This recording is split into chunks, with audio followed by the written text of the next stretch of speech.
Well, there's somebody else that's having some issues, maybe doing some boarding with the warden, living on the bounty of the county, staying at the Crossbar Motel. What do you hear about? I'm not sure what the charges are here. The Velveteen Dream has made some news lately. And Brian, is it for pics? Was it a fight in a gym? Was it for cocaine and or drug paraphernalia? Was there a probation violation involved? Or at various times has it been all of the above and we're finding out all of this? Well, the wrestling news, well, what a time we picked to start this up. What a week you picked to stop sniffing glue. Early in the week, we had these stories about the Velveteen Dream that we were looking at.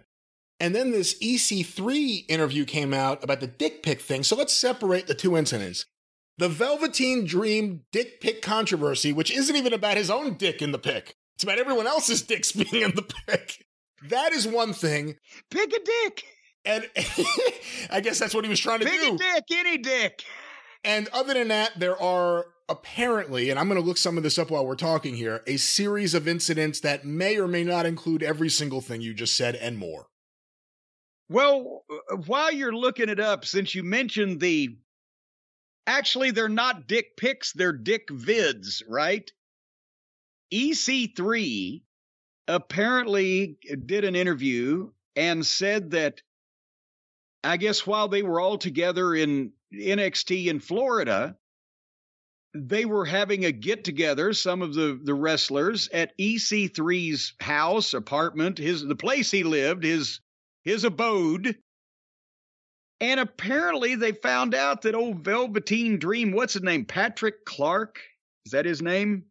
I believe that is his name, yes. Had put his phone in the bathroom, leaned up in such a fashion, I don't know what it was sitting on or whatever, but it was such a fashion to where if somebody came in and dropped trowel and or whipped it out in order to, drain their anaconda or potentially let a fudge monkey out of its cage or whatever you would do in these things when you take your shit out of your pants in the bathroom. He was taking a video of it. And EC3, so what the fuck is this? And picked it up and looked, and it was a video of where he'd just been standing there with his peat in his hand. So he deleted it and put it back in the same place and then went out of the bathroom. And then sure enough, old VD, the Velveteen Dream, he goes in the bathroom and comes back out, and EC3 looks and the phone is gone. And I mean, this is a bathroom with a group of wrestlers having a private home get together. Who knows what was going on in that bathroom? But apparently the Velveteen Dream heard all the rumors and the gossip about poor old Sean Stasiak from 25 years ago and said, "Hold my fucking video phone. I'll do this even better."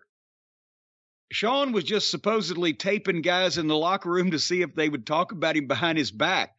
This is,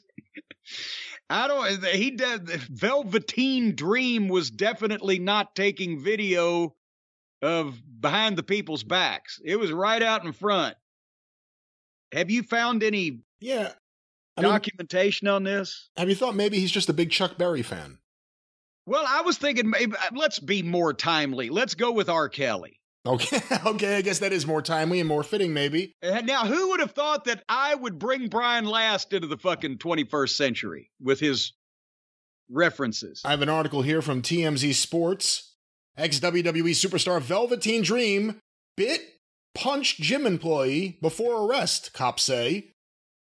Turned my camera off, Velveteen Dream was quoted as saying. That's not a quote from this. Former WWE superstar Velveteen Dream exploded on a gym employee before his latest arrest. Now, wait a minute.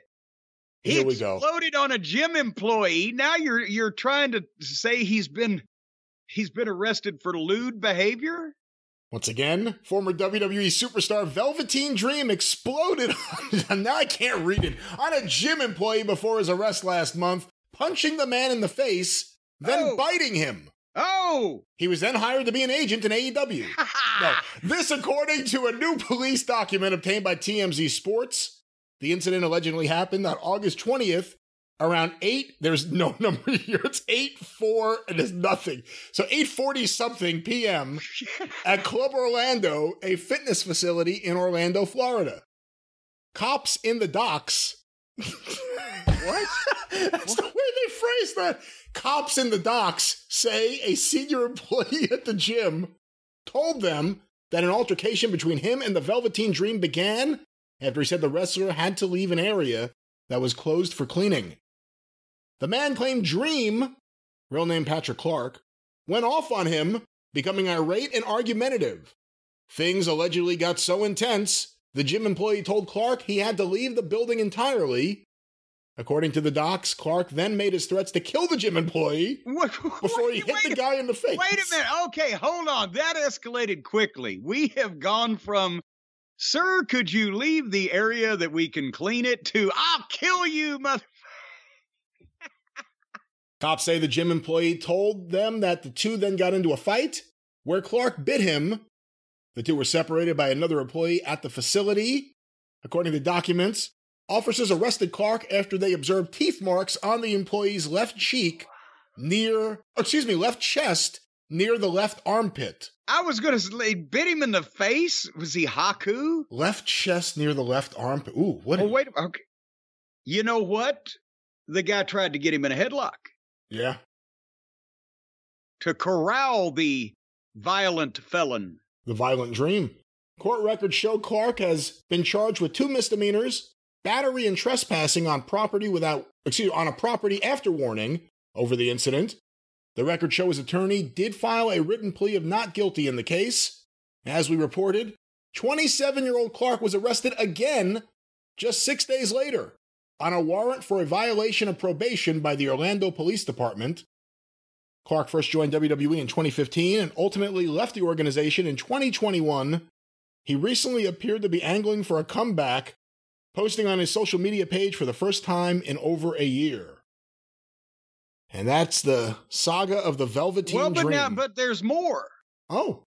There's more, because maybe not in that article, but was the probation violation that he was arrested for, was that for the fight in the gym, or was that because, well, yes, the probation violation he was arrested for was for the fight in the gym because he was previously on probation for being arrested for either possession of cocaine and drug paraphernalia or a conviction on possession of drug paraphernalia, but the cocaine charge was dropped, or you say, I got it. I got it. More to the story.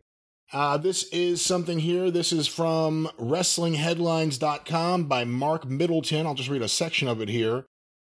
As we've noted, Dream was recently arrested in Orlando, Florida, and it was revealed that the Friday, August 26th arrest was related to a probation violation for an arrest for cocaine in November 2021, where Dream was put on probation. It was also revealed at the time that Dream was arrested on Saturday, August 20th, and charged with first-degree battery, a misdemeanor, and first-degree trespassing on property after warning, also a misdemeanor, and he was bailed out of jail by WWE superstar Ashanti the Adonis on multiple arrests. What? That's according to this article here. He was bailed out by Ashanti the Adonis. Oh, my God. Well, talk about some guy sticking his neck out. If I was Ashanti the Adonis and I'd just been brought back to my place of previous employment, I wouldn't be bailing this guy out that has more heat than a goddamn candle factory. We're not putting the boots to this guy by bringing all this up because it was all just in the news because he'd successfully apparently kept the previous arrest out of the news. And that's why I have the issue, because if you're on probation and you're a somewhat public figure that so far they hadn't, beat him up on social media about being arrested for cocaine or whatever the fuck. So if you're on probation, even if you're not a public figure, are you gonna go and get in a fucking actual physical fight with somebody at a gym because they want you to switch areas when you're on probation so that all this comes out? He's a stupid fuck. That's what he is. If you're on probation and you've so far gotten by with the public not crucifying you for something, I would suggest mind your P's and Q's. Don't fucking speed. Use your left and right turn indicator and stay home and read a lot of books. Don't get in any more trouble. As far as angling for a comeback, he's unhireable, right? There's no way you could even risk thinking about hiring this guy. Either that or, they'd hire him and then have to do a fucking bug sweep of all the bathrooms at the performance center to make sure that they're not wired for audio and video.